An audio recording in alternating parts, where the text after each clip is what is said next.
Това е наистина една неосъществена среща. С Таня Лолова, аз трябваше да я придружа, трябваше да представим тази книга. Това е първата книга, която направихме заедно. За щастие, Татяна Лолова има вече 3 книги. Първата е голямата й биография, "Една трета живот", която тя написа съвместно с професор Георги Каприев. И тази книга на друго издателство, Изток-Запад, има... Заповядайте, госпожо. Ей, тук отпред има столче. Ако иска да дойде, да има. Тази книга, първата й биография, тя е направила, има 6-7 издания. Последните години, 15 от живота, имах щастието да ги споделя с нея и нейния прекрасен съпруг Славето, които ще видите и във филма. Станахме много близки и ще ви разкажа историята, с която се запознахме.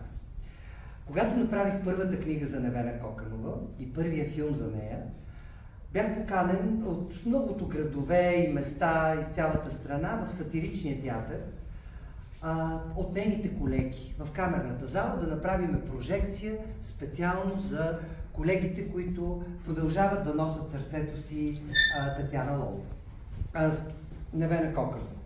Сред публиката по време на филма видях една жена с капела и това беше Татяна Лолова. Свърши филма, получих поздравления, казах няколко думи. Това беше много интимна вечер с Невена. Изведнъж виждам към мен, представете си, Татяна Лолова върви с шапката, с една пелерина. И ме прегръща с насълзени очи и казва: "Това е моята Невена, това е нейният дух. Браво, браво, моето момче", и си тръгва. А допреди това всички казваха: "Татяна Лолова е особена, тя е усмихната, но не допуска всеки, внимателно там", и така нататък. И аз дори като журналист много се притеснявах, страшно много я обичах като актриса, но винаги съм се притеснявал да контактувам с нея. Няколкото интервюта, които имах, бяха така формални интервюта между много популярен човек и някакъв журналист, в случая аз. Но след тази среща всички тези дистанции някак си паднаха. По-късно разбрах, че Татяна Лолова имала от самата Таня голямо приятелство с Невена Коканова, което в последствие намесват се трети и четвърти лица и това приятелство, за съжаление, се прекратява и така години наред те остават добри отношения, но не са онези много близки сърдечни приятелки, които са. Затова пише и в тази книга за Невена има специално място самата Татяна Лолова. И за щастие, към края на живота на Невена, тя успява да се срещне в болницата с Невена, Татяна, да се видят двете и да разберат, че трети човек години наред е попречил на това приятелство. Казвам ви всичко това, за да разберете, че възможният контакт с една толкова изкряща жена, каквато беше Таня, е възможен само ако ти действително си зареден с толкова положителна емоция, каквато носеше до последно Татяна Лолова. Когато Славето си отиде, тази книга я написахме с Таня, по-скоро тя я написа, аз си помогнах. Това беше вид терапия. И първият разказ или първият текст, аз се бях помолил, защото се видях с Славето деня преди той да си отиде, после заминах при моите хора във Франция и на другия ден точно кацнах и ми казаха: "Славето си отиде". Таня беше толкова сама, толкова тъжна в апартамента си и някак си, представете си, те двамата са живели заедно 58 години. Представете ли си двама души 58 години да се обичат, ще видите и във филма, до последно толкова много. Това е невероятно. Днес се срещаме, живеем 3 месеца, развеждаме се въобще 58 години. И за да я извадя от тази тъга, аз си казах: "Таня, опиши последния ден", защото моята съпруга е психотерапевт и тя каза: "Това е начин да излезеш от тъгата, да възстановиш всичко, което се е случило в последния ден". Таня написа този текст, а Таня пишеше освен много красиво. Тези от вас, които имат или ще прочитат тази книга, ще видят и нейния почерк. Тя беше много подреден човек. И Таня написа един текст, който освен много силна емоция, тя ми забрани да го публикувам, след това размисли. И аз си казах: "Таня, дай да направим една книга". И тази книга в кутиите от обувки, в които може би единственият популярен човек, който си пазеше някакви неща от миналото, беше подредила снимки, бележки, пиеси, текстове и тетрадки, дневници. И не всичко от тези дневници ставаше, но достатъчно неща ставаха, за да се получи тази книга, която се казва Дневници и делници. Това е новото издание, което направихме сега на книга, която беше преди години издадена. Защо? Първата част са нейните дневници, великолепни, а втората част са нейните делници. А нейните делници тя не разказва за себе си. Какво значи да си голям човек? А тя разказва за хората, които са пълнили делниците. Невена Кокранова, Стоянка Мутафова, в която непрекъснато ги скарваха, а всъщност се оказаха, че са били приятелки, то много добри, дори са ги бъркали, има известни истории. Срещаме човек и казва, аз знам коя сте, аз знам коя сте. Коя съм, казва Таня, аз съм бил свидетел. Стоянка Мутафова, не съм Татяна Лолова. Съм. По повод на това, че телевизията и медиите и селфитата, които си правим с популярните хора понякога, не носят смисъла на уважението, а са по някой път много повърхностни.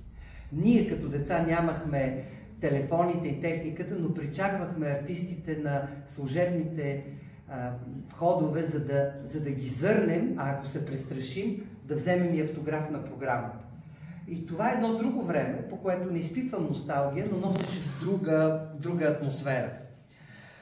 Нашето приятелство с Таня не беше свързано с това да правим книги и филми, но когато Таня мина през едно здравословно препятствие, аз си казах да спре да играе. Защото не исках, аз много вярвам, че човек трябва да усети, особено когато е много голям артист, певец, кога и как да си тръгне. Както сега прави Силви Вартан във Франция, и трябва да ви кажа, че френската публика е боготвори, тя ще навърши 80 години, и Силви Вартан каза 100 до тук. В прекрасна форма, но нищо не е същото. Това няма драма. Така Таня се отказа да играе. Но започнахме, направихме първият филм, направихме тази книга, тя успя да запише за Storytel, който от вас слуша, успях да убеда да запише автобиографията си с нейния глас, което е изключително преживяване. Таня си отиде по време на COVID, затова и не дойде тук. Таня се разболя, отивайки да гледа театър. Беше поканена да играе мюзикъл в операта и там някъде се случи случката и си отиде без време, защото смятам, че можеше още да поживее. Успя благодарение на близките, на приятелите, на много млади хора, които обичаха и поддържаха, да продължи да живее без славата. Когато наближаваше годишната, беше много трудно, защото книгомания казаха, трябва нещо да направим за Татяна Лолова. Аз исках да направя част от моя проект Памет, да направя нещо за тази забележителна жена и актриса, защото хубаво е, че всеки от вас има някаква представа за Татяна Лолова. Младите, за съжаление, предимно от мама Еми от сериала Домашен арест и не помнят много от нейните великолепни роли. За съжаление, театър е тленно изкуство и тя говори във филма за това. И ми беше много трудно да организирам спомените си, да намеря формата, през която да я разкажа по нов начин. Когато си близък с някой човек и като го загубиш, много дълго време не можеш да се подредиш вътрешно. Това е като изгубиш особено близък човек и ти искаш да говориш за него, защото аз вярвам, че единственият начин да помним и нашите близки, които ги няма да са сред нас, е да ги разказваме, да си ги спомняме, да гледаме снимки. И тук аз съм малко така с православието по някой път на нож, защото знаете, в православието всички се обличаме в черно, плачем, страдаме, мълчим, тихо не споменава име, за да има някаква такава трагичност. Докато при протестантите има една по-голяма подреденост и една нормалност в това да говориш за някой, който си е отишъл. Беше много трудно да намеря формата и тогава попаднах на една много красива книжка в чужбина. Изглеждаше по подобен начин за Емили Дикинсън. И много исках, казвам и защо формата беше първото, книгата за Таня да бъде малка, да можеш в метрото или автобуса да отвориш. Моята дъщеря, която на 19 години и учи за лекар, обичат да четат едни книги на известни хора, които обаче не са просто историите живот, а отваряш и тя ти казва нещо за любовта и ти сега си разочарован, на гаджето е зарязало и ти, четейки мислите на известна артистка или певица, си казваш: Боже мой, тя ще го преживява, ще го преживее и аз. И аз казвам: Боже, трябва ни такива големи житейски мъдрости да изкарам от Таня. И се затворих в една къща на мои приятели и слушах около 12 часа записи с Таня. Започнах да преглеждам материали, помолих сина ѝ, който живее с съпругата си там, където Таня и Славето живяха, отново да отворя кутиите, които си стояха там в коридора. И започнах да вадя снимки, да вадя текстове, да слушам записи. И си казах: ма, тя освен много голяма актриса, освен много интелигентна жена, тя е един много позитивен мъдрец. Човек, който не много сложно, не толкова мъдро, колкото една Цветана Манева говори. Така, знаете как говори Цветана, да ни е жива и здрава. Но по един нейн си начин успява да формулира едни житейски мъдрости, които на мен много са ми помагали в трудни моменти. Аз викам: Таня, сега тая глупост, за която аз се тръжкам, ако Таня е тук, ще ми каже: чакай бе, момче, виж, и на мен ми се е случвало. Това правиш и си готов. Или не затъвай в това, отивай в другото. И така реших да избера истории от живота, които подреждат нейния живот, обаче в които проличава нейната философия за живота. Това, което я давало устой и сила да продължи в нелекият и личен и професионален живот. Защото не знам дали знаете, освен че първата актриса, записана в сатиричния театър, първата, Таня Лолова имала не толкова радостна артистична съдба, защото на върха на комедийната си кариера тя решава да напусне сатирата, защото иска да играе драматични роли. И отива в театър София. Но и там не ги дават много, въпреки че изиграва няколко. И общо взето, разбирате ли, желанието на една актриса, която има по-голям потенциал от това, което реално и се предлага, много пъти е била пренебрегвана. Ще видите, и във филма го казват, има филмови роли, които не е изиграла, а има много роли, които е научила наизуст, но никога също не е успяла да изиграе, защото никой не ги е дал.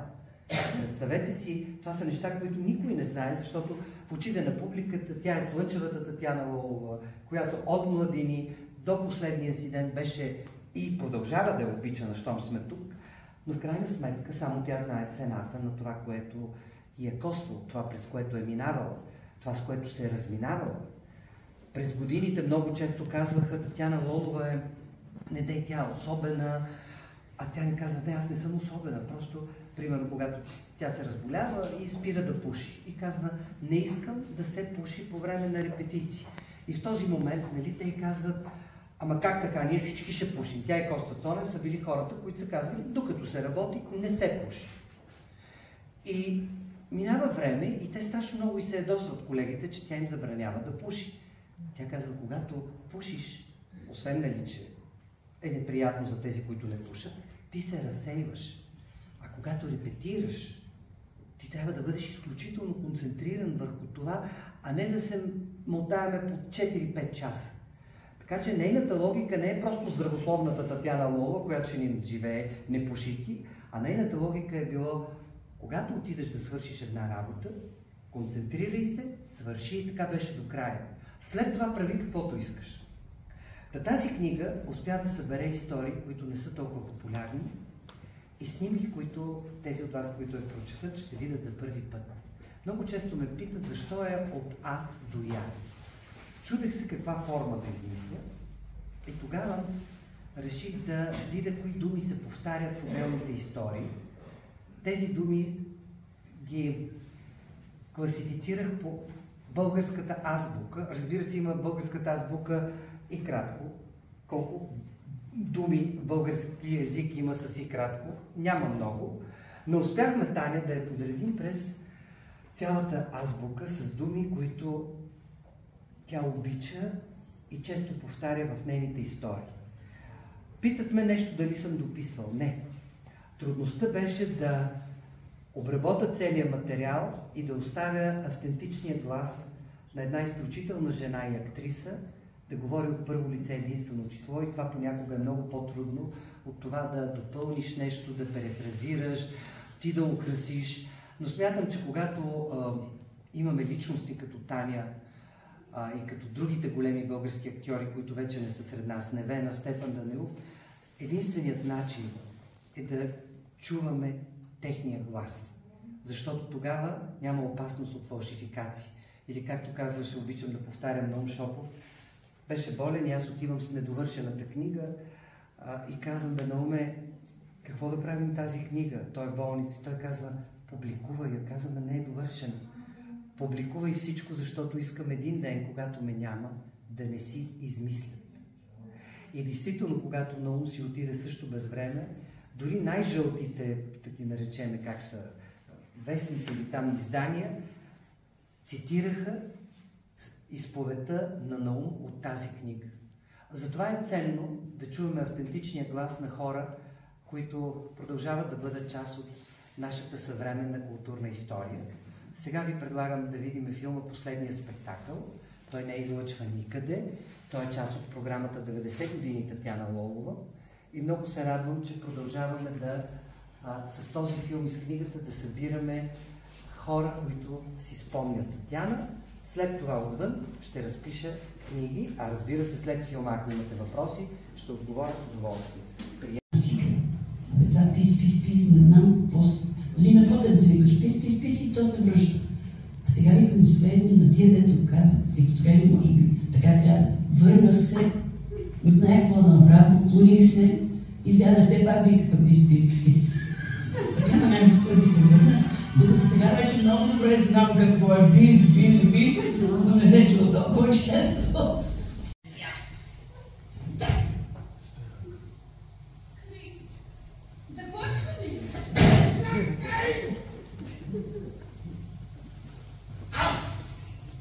Искам да се оженя при организиран